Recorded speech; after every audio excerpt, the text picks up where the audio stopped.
lahirnya integrated solution ini memang terdorong dari tren global begitu. Makanya kalau misalkan kondisi seperti itu mestinya harus ada insentif ya. Kayak yang dilakukan di Malaysia itu sejak COVID itu insentifnya masih ada tuh. Kalau bersaing dalam konteks global itu memang nggak bisa sendiri ya. Korporasi ini kan harus ekosistemnya dibangun bersama-sama begitu. Kita nice problem gitu. Nice problemnya itu duit kita kebanyakan gitu ya. Makanya nice problemnya itu kita harus ekspansi dengan lebih ini ya, meningkat lagi begitu. Berarti bisa dikatakan integrated auto solutions ini sebenarnya hanya untuk memenuhi kebutuhan pasar, atau sebenarnya ini jangka panjang untuk menguasai pasar regional juga, Pak?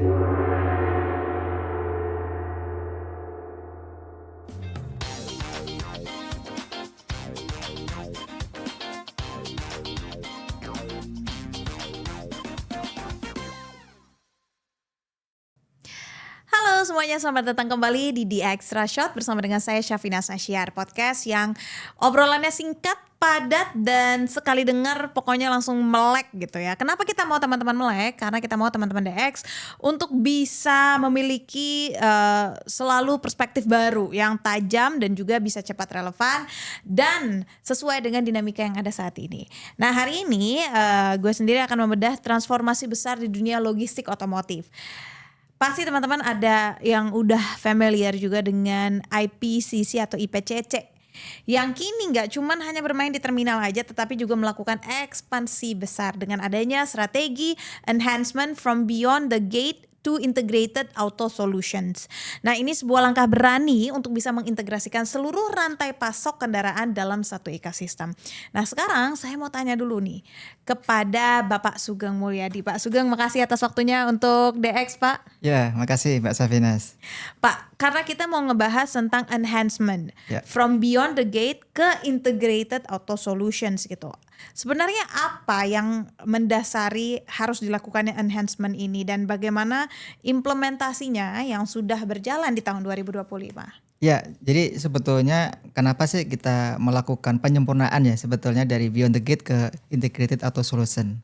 Salah satu yang mendasari adalah bagaimana kita bisa melakukan pelayanan yang lebih komprehensif dari kebutuhan yang dibutuhkan oleh customer gitu. Jadi customer itu mintanya itu dilayani secara end-to-end service dengan biaya yang lebih efisien, ketepatan waktu yang lebih cepat lagi, dan yang kualitas tetap terjaga begitu. Nah setelah kita lakukan berbagai macam formulasi dengan pelayanan itu, akhirnya kita luncurkan integrated auto solution begitu. Kenapa sih Pak enhancement ini harus dilakukan oleh IPCC Pak? Ya, salah satu yang mendorong supaya kita menjadi lebih banyak untuk produk ekspor industri otomotif. Salah satu yang menjadi pertimbangan dari automaker adalah bagaimana menciptakan logistik yang lebih efisien. Sehingga dengan logistik efisien ini mendorong daya saing industri otomotif Indonesia ke luar negeri lebih banyak lagi begitu. Oke, maka dari itu enhancement ini penting untuk dilakukan. Dan boleh nggak Pak saya tahu kenapa enhancement ini baru dilakukan di tahun 2026 atau sebenarnya pipeline-nya itu udah ada dari lama Pak? Iya, jadi secara dinamikanya ini kan ada teknologi informasi, kemudian ada geopolitik yang itu terkait dengan bagaimana melakukan suatu perencanaan industri yang lebih kompetitif di Indonesia, ada kebijakan dari pemerintah, kemudian ada fasilitas dan fine tuning dari semua internal dan eksternal faktor tadi begitu. Jadi lahirnya integrated solution ini memang juga terdorong dari tren global begitu Mbak Safinas. Memang sebenarnya apa sih Pak tantangan yang dialami oleh industri otomotif sehingga akhirnya IPCC tuh yakin gitu harus memberikan solusi ini? Iya, jadi kalau dilihat secara strategi globalnya kan Indonesia kan ke depan menjadi basic industri otomotif. Cuman mungkin yang jadi tantangan yang agak sedikit perlu menjadi perhatian pemerintah adalah industri otomotif sendiri di dalam negeri itu masih konsolidasi begitu. Kalau kita lihat industri otomotif yang tertinggi itu di tahun 2013 itu dengan penjualan mobil untuk domestik 1,2 juta unit. Nah setelah itu turun sampai ke sini. Terakhir di tahun 2025 kemarin hanya sekitar 810 ribuan begitu. Nah ini juga perlu menjadi concern tantangan supaya Indonesia itu bisa lebih tinggi bersaing dengan Thailand, dengan Malaysia. Bahkan kalau lihat Malaysia sekarang penjualan mobilnya hampir mirip-mirip Indonesia. Kita tahu Malaysia itu penduduknya sekitar 90 juta. Indonesia sekarang sudah 284 juta. Artinya kita masih punya leverage yang tinggi untuk meningkatkan omset di sisi penjualan dan ekosistemnya begitu. Oke.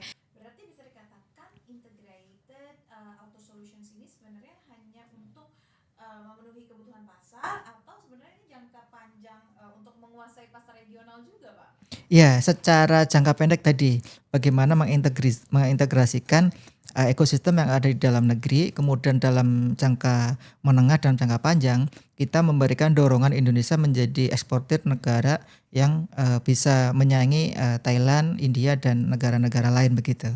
Sehingga basic industrinya kayak mobil ini tidak hanya dari Jepang, Korea tapi juga dari Cina yang semuanya produksinya di Indonesia. Strategi apa Pak yang dilakukan, inovasi apa sih mungkin tepatnya yang dilakukan juga sepanjang semester pertama nih 2026 untuk integrated auto solutions ini? Jadi kita sudah kolaborasi dengan beberapa automaker ya untuk integrated auto solution ini. Sebetulnya integrated auto solution ini kan terjemahannya adalah layanan end-to-end service begitu Mbak Safinas. Jadi dari terminal to door atau dari manufacturing, kemudian ada PDC, RDC yang itu di dalamnya ada layanan dari kita, kemudian kita masukkan ke terminal untuk ekspor dan juga kolaborasi dengan shipping line begitu. Jadi harapannya dengan layanan terintegrasi ini kita bisa mengurangi biaya warehousingnya, bisa mengurangi lead time yang itu harus lebih efisien lagi.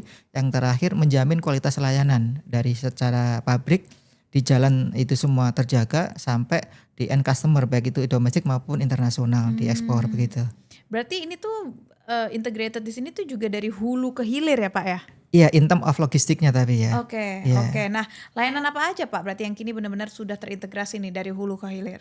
Jadi yang pertama kita kolaborasi dengan automaker itu land transportasi darat kita ada beberapa yang sudah kita lakukan. Kemudian PDC itu pre-delivery center yang seperti warehousing tapi untuk mobil. Kemudian di dalamnya kita ada value service begitu ya. Mulai dari penjagaan kualitas, kemudian ada cuci mobilnya, kemudian ada pemasangan mini repair maupun aksesoris yang diperlukan untuk mobil itu siap untuk dijual begitu.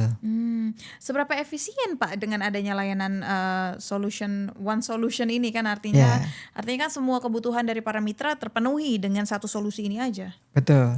Jadi kalau kita lihat dari sisi kebutuhan customer ini kan bagaimana kualitas terjaga, yang kedua bagaimana dari sisi waktunya lebih pendek, yang ketiga bagaimana logistik cost-nya lebih murah begitu ya, lebih efisien. Nah, seefisien mana ini tergantung dari para automakernya dalam konteks perencanaan dari sisi pabrik sampai ke end customer tadi. Kalau dari sisi kami ada beberapa biaya yang kita bisa pangkas begitu ya, terutama biaya intermediary atau biaya keagenan atau biaya yang sifatnya broker begitu. Karena dengan adanya direct kontrak dengan kita, satu layanan itu kita menggunakan bundling service yang itu bisa mereduce dari cost logistiknya mereka begitu. Oke, nah berarti apa indikator keberhasilan yang digunakan untuk menunjukkan bahwa integrasi ini benar-benar memberikan nilai tambah Pak ke ekosistem? Ya, jadi kalau kita lihat value added service-nya apa sih gitu. Jadi value added ini harus bisa memberikan dampak pertama bahwa mereka dari cost-nya lebih berkurang, kompetitif gitu ya. Yang kedua dari sisi waktunya mungkin bisa lebih hemat dan lebih pendek begitu. Yang ketiga layanan itu sudah punya value added dalam arti kualitasnya terjaga begitu. Nah kombinasi dari tiga hal ini bisa mengurangi biaya secara total dan bisa mendorong ekspor kendaraan lebih kompetitif di luar negeri begitu Mbak Safina. Sebelum hadir resolusi ini, seberapa sulit Pak untuk para mitra mendapatkan ekosistem hulu ke hilir seperti ini Pak?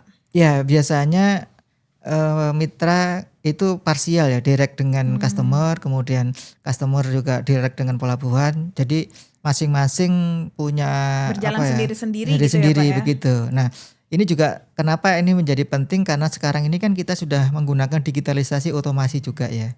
Jadi pada saat kita di sistemnya dari automaker itu announce dari sisi unitnya VIN atau vehicle identification numbers-nya sudah masuk ke sistem kami, itu sudah nge-link dengan car carrier-nya juga begitu. Nah, setelah digitalisasi itu ternyata ini penting banget nih ekosistem untuk dikerjain secara terintegrasi begitu. Nah, itu yang mendorong kenapa ini menjadi penting ya, karena adanya digitalisasi, adanya otomasi, terus kemudian dorongan ekosistem yang lebih besar lagi begitu. Tapi kan kalau dengan cakupan yang lebih banyak Pak, artinya kan harus bisa juga memastikan kalau standar pelayanan ini tetap baik gitu, karena jangkauan kerjanya semakin luas gitu. Nah, bagaimana perusahaan memastikan tentang standar pelayanan ini Pak? Nah, standar pelayanan ini kita ada beberapa parameter ya. Yang pertama, kita lakukan untuk standarisasi sama transformasi di terminal. Makanya kita juga ada di beberapa satelit di kota besar ya, seperti di Belawan, Pontianak, kemudian ada Balikpapan, Banjarmasin, dan di Makassar. Jadi satelit atau terminal-terminal kendaraan ini kita lakukan standarisasi transformasi. Yang kedua, kita sudah punya digitalisasi dalam bentuk integrasi layanan. Jadi misalkan bongkar kapal yang di Jakarta menuju Makassar itu sudah inline dengan sistem informasinya begitu. Jadi sudah tidak ada lagi perencanaan yang menambahkan biaya maupun dokumen dan prosesnya begitu. Dan itu juga memperpendek dari sisi siklus bisnisnya. Kemudian yang ketiga, layanan dalam bentuk SOP dan kualitas. Jadi SOP-nya kita benahi, bagaimana end-to-end service-nya mulai perencanaan dalam pengendalian di operasi sampai monitoring dan evaluasi begitu. Apa Pak kendala dari Beyond the Gate sampai ke Integrated Auto Solutions waktu awal-awal mau melakukan transisi Pak? Ya, kalau Beyond the Gate itu sebetulnya kan gate-nya atau pintunya yang kita lebarin. Jadi itu secara parsial masih ada beberapa yang perlu disempurnakan, diintegrasikan, dan ekosistemnya belum menyatu begitu. Nah, harapannya Integrated Solution ini itu sudah one stop service end to end layanannya, dari mulai pabriknya, kemudian transportasinya, warehousingnya, sampai ke terminalnya. Nah, even kalau bisa sampai ke shipping di luar negerinya akan lebih baik lagi. Makanya sistem kita itu host to host langsung begitu. Jadi sistemnya yang ada di IPCC itu di bawah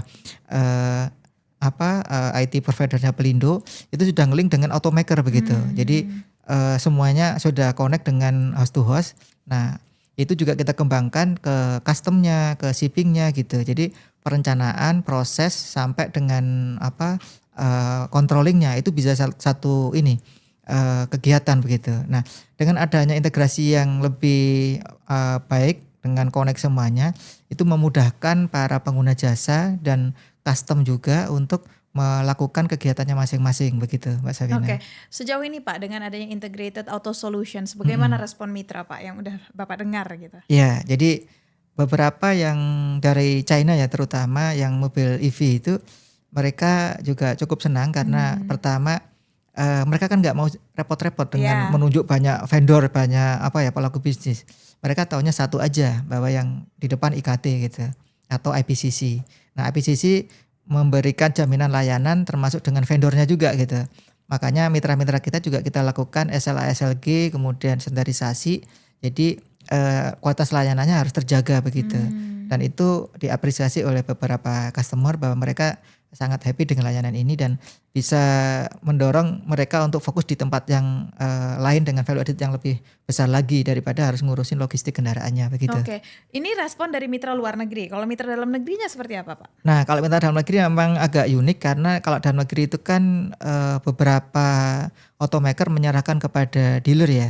Jadi kalau misalkan dari pabrik mobil di Karawang itu biasanya dealer yang beli, kemudian dealernya mengirim ke beberapa area begitu. Jadi kita kolaborasinya kalau untuk yang di dalam negeri lebih banyak dengan logistik company-nya begitu.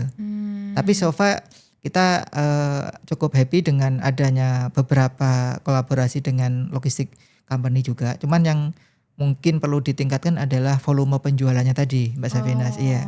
Karena kalau penurunan omset penjualan domestik terus-menerus berlanjut itu kasihan juga automakernya jadi kurang optimal dalam kapasitas produksi maupun dalam meningkatkan ekonomi skill-nya juga gitu. Iya. Kalau yang Bapak lihat sendiri masalah di penjualan ini di mana Pak? Hulunya nih masalahnya. Kalau dilihat yang pertama mungkin di masalah daya beli ya. Jadi kemarin kita cek di dalam mobil tipenya itu lebih ke LLGC itu yang banyak kehit di sisi penurunan penjualan. Tapi kalau di mobil-mobil mewah itu masih stabil, masih naik gitu. Ya itu sebenarnya menunjukkan ekonomi kita kan Pak ya, yang kelas menengah lagi turun ke bawah, Iya. yang kaya tetap kaya, makin kaya gitu kan. Iya, makanya kalau misalkan kondisi seperti itu mestinya harus ada insentif ya. Insentif. Kayak yang dilakukan di Malaysia itu sejak Covid itu insentifnya masih ada tuh Sampai mereka. sekarang, Sampai masih sekarang. terus, Ya, nah kalau di kita kan memang itu harus kita dorong supaya tadi kita ini kan bersaing di industri otomotif tidak di dalam negeri aja, tapi ada di Thailand, ada di India gitu ya. Vietnam belum lagi Pak. Nah, yang menarik Vietnam sekarang udah merajai untuk mobil EV ya kayak VinFast dan lain-lain begitu ya. Itu juga menjadi tantangan tersendiri buat ekosistem di Indonesia begitu. Nah berarti dengan tidak ada lagi insentif motor listrik berdampak dong Pak. Kan per tahun 2026 udah Kemenperin udah bilang tuh, tok Iya. nggak ada lagi insentif motor listrik. Ada beberapa automaker yang dari Cina, dari Vietnam itu sudah membangun pabrik di Indonesia. Nah, itu yang mungkin kita dorong juga, mereka tidak hanya produksi untuk dalam negeri marketnya, tapi juga melakukan ekspor juga gitu. Karena ekspor EV ini juga sudah dilakukan oleh beberapa mobil merek China. Terus kemudian ada tujuan negara yang itu di lingkup Asia gitu, Asia Tenggara khususnya. Oke. Ada yang menarik juga sih kemarin saya lihat yang dari China itu mereka impor dalam bentuk CKD atau spare part begitu. Kemudian dirakit di Indonesia di dalam negeri sini. Kemudian setelah jadi itu mobilnya diekspor lagi begitu. Tapi ekspornya di lingkup Asia Tenggara gitu. Oke. Nah kalau kita bandingkan dengan negara lain Pak, apakah dengan menghadirkan integrated auto solutions ini bisa menjadi daya pikat juga Pak untuk mitra luar negeri? Karena kan kalau ya kita lihat Vietnam juga udah bangkit sekali gitu untuk otomotifnya. Gimana cara kita bersaing nih Pak dengan Vietnam gitu Pak? Ya kalau bersaing dalam konteks global itu memang nggak bisa sendiri ya. Korporasi ini kan harus ekosistemnya dibangun bersama-sama begitu. Yang jelas dari sisi regulasi pemerintah harus support gitu ya. Terus kemudian mendorong swasta untuk saling berinovasi dengan competitiveness di sisi harga, kualitas sama mungkin teknologi begitu ya. Nah itu bisa dikerjakan bareng-bareng termasuk logistiknya. Kemudian dari situ didorong rame-rame untuk ekspor ke luar negeri begitu. Karena ekspor kita juga mengalami kenaikan terus nih. Iya. Di sisi domestik lagi kurang menggembirakan tapi ekspornya juga bagus gitu. Justru kalau kemarin kita bicara ada perang tarif gitu ya antara China dengan Amerika. Itu banyak yang worry wah ini mesti turun nih. Ternyata realisasinya malah naik tuh. Begitu perang tarif banyak permintaan di Meksiko, di Peru itu mobilnya semakin tinggi begitu. Iya, karena mereka mau nggak mau harus diversifikasi Pak. Betul. Ke Amerika kebentok, ke Cina kebentok gitu Ke juga kan Cina, Pak. Akhirnya nyari ke emerging market. Benar. Iya. Jadi memang dari perang tarif itu justru malah kita kecipratan bonus gitu Kecipratan ya bonus, Pak ya. benar. Betul. Sekarang saya mau tahu juga Pak untuk dari segi financial dan juga achievements dari IPCC. Melihat laporan penutup di tahun lalu, nah kami ingin tahu performa financial dari IPCC dan juga prestasi apa nih yang bisa menjadi modal kuat untuk melaju lebih kencang di 2026 Pak? Iya, IPCC itu sebetulnya menantang ya. Kita nice problem gitu. Nice problemnya itu duit kita kebanyakan gitu ya. Jadi cash kita akhir tahun ini 1 triliun 82 miliar. Kebanyakan bingung, kekurangan bingung Pak ya. Nah, makanya nice problemnya itu kita harus ekspansi dengan lebih ini ya, meningkat lagi begitu. Ekspansinya apa Pak?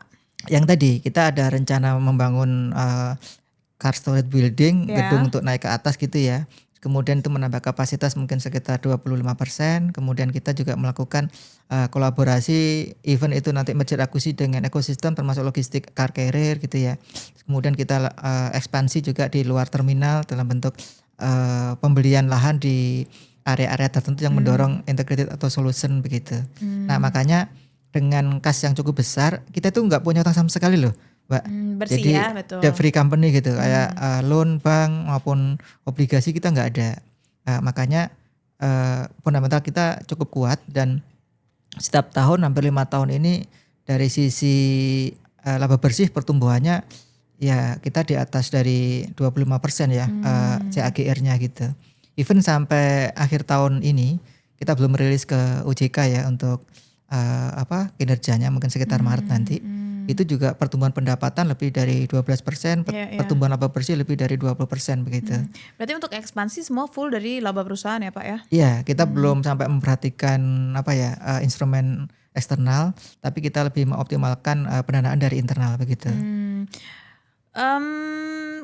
ada nggak Pak kira-kira kolaborasi strategis atau perluasan wilayah layanan yang bisa kita nantikan di tahun 2026 Pak? Ya, jadi kalau di dalam model bisnisnya Pelindo itu kan ada 3 itu ya. Ada asset owner, ada business owner dan operator gitu. Nah, IPCC itu sebetulnya sebagai operatornya begitu. Nah, operator terminal atau RoRo terminal itu nanti akan dilakukan oleh IPCC secara khusus gitu. Nah, ini bagian daripada pengembangan IPCC ke depannya yang kita sebut sebagai strategi horizontal begitu ya. Nah, untuk strategi vertikalnya kita tadi melakukan kolaborasi dengan logistik, dengan shipping dan dengan automaker begitu. Nah, harapannya kombinasi horizontal dan vertikal ini memberikan value yang lebih optimum kepada ekosistem, kepada pemegang saham dan juga kepada peningkatan kinerja perseroan begitu. Kita tahu Pak kalau dunia global sekarang semuanya beralih ke energi kendaraan listrik, lalu menjadi berusaha semuanya memiliki kendaraan-kendaraan yang lebih hemat energi gitu. Nah, bagaimana IPCC bisa berperan nih Pak dalam kebutuhan dan demand yang saat ini sedang besar-besarnya di global? Iya, itu menarik banget itu. Kalau kita bicara EBT ya, energi baru terbarukan, kita bicara ESG, kita bicara terkait dengan energi yang lebih hijau dengan lingkup yang global tadi gitu. Makanya kalau kita lihat resources Indonesia itu kan lebih banyak batu bara ya. Nah, yang sekarang ini untuk fosil itu juga lebih ini ya dominan juga begitu. Sekarang kalau kita lihat impor dari BBM kita kan kebutuhannya cukup tinggi ya. Kalau 1,6 mungkin 1,6 juta barel mungkin yang 600.000 barel baru dipenuhi dari internal. Tapi yang 1 juta kan impor ya. Nah, itu kalau bisa digantikan dengan energi nasional terbarukan itu makan lebih bagus lagi. Nah, IPCC juga concern mengenai ESG-nya. Bagaimana kita bisa memberikan layanan yang punya value untuk menekan zero emisi, kemudian menghemat energi, kemudian menjaga lingkungan yang lebih terintegrasi gitu. Yang kita lakukan pertama kalau kita bicara zero emisi, kita kolaborasi dengan car carrier untuk uji tes emisi gas buang secara periodik, itu free dari kami untuk layanan itu. Kemudian kalau kita bicara energi, kita juga menggunakan solar panel untuk energi dari matahari. Kemudian melakukan scanning dari sisi penggunaan listrik yang secara efisien begitu. Otomasi di sisi lampu, kemudian menggunakan gedung yang cahayanya dari matahari untuk penerangannya gitu. Kemudian kalau pengelolaan air dari hujan itu juga kita olah lagi untuk menyiram bunga dan untuk kebutuhan yang sifatnya lebih produktif gitu. Dan yang terakhir kita juga kontribusi yang sangat penting penanaman hutan mangrove, kemudian kolaborasi di Pelindo Group gitu. Jadi memang dalam penyusunan ESG ini memang kita tidak hanya untuk lingkungan, tapi yang lebih penting adalah sustainability tadi. Sustainability itu ya Pak ya. Sustainability ini kita harapkan dari sisi people, planet, profitnya harus nyambung semuanya gitu Mbak Safinas. Betul.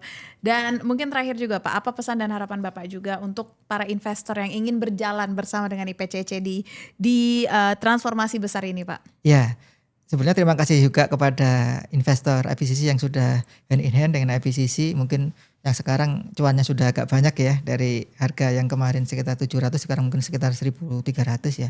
Tapi kami percaya dengan fundamental yang kuat tadi, kemudian ada rencana bisnis story yang lebih meningkat, lebih bagus. Kita harapannya mengajak teman-teman investor untuk bisa memberikan kolaborasi layanan yang terintegrasi dengan support yang lebih baik lagi ke depannya. Kita harapannya tidak hanya membangun IPCC secara terminal, tapi kita juga membangun Indonesia dengan memberikan value yang lebih optimal kepada ekonomi Indonesia dan juga kepada pemegang saham. Pada investor harus cuan begitu. Harus cuan, investor saham harus cuan. Terakhir ya, kita juga untuk cuan tadi itu kita juga selalu memberikan dividen setahun 2 kali. Dividen setahun 2 kali. Masih nih Pak sampai terakhir 2025 kemarin. Iya, kalau dibandingin deposito jauh lah pokoknya. Gitu. Keren. Oke deh kalau gitu. Thank you banget Bapak atas waktunya. Senang sekali bisa berdiskusi dengan Bapak. Jadi kita belajar ya Pak dari Pak Sugeng ini, kalau misalkan biasanya gerbang itu adalah tujuan akhir. Tapi di sini kita lihat gerbang itu justru jadi pintu utama. Betul ya Pak ya. Untuk ekosistem dan solusi yang juga lebih besar, dan juga harapannya bisa memenuhi kebutuhan banyak orang, bukan hanya kebutuhan dari ekosistem sektor otomotif itu sendiri, tetapi sebenarnya rantainya lebih luas lagi daripada otomotif itu sendiri. Dan ada quotes nih Pak untuk tema ini, kita tahu bahwa transformation is a journey without a final destination. It's about moving beyond boundaries to create a new possibilities. Keren banget nggak tuh? Thank you banget ya Pak ya. Oke, Pak Safina. Senang bisa berdiskusi dengan Bapak. Ya itu dia tadi pemirsa diskusi saya bersama dengan Bapak Sugeng dari IPCC. Kita ketemu lagi di The Extra Shot berikutnya. Sampai jumpa.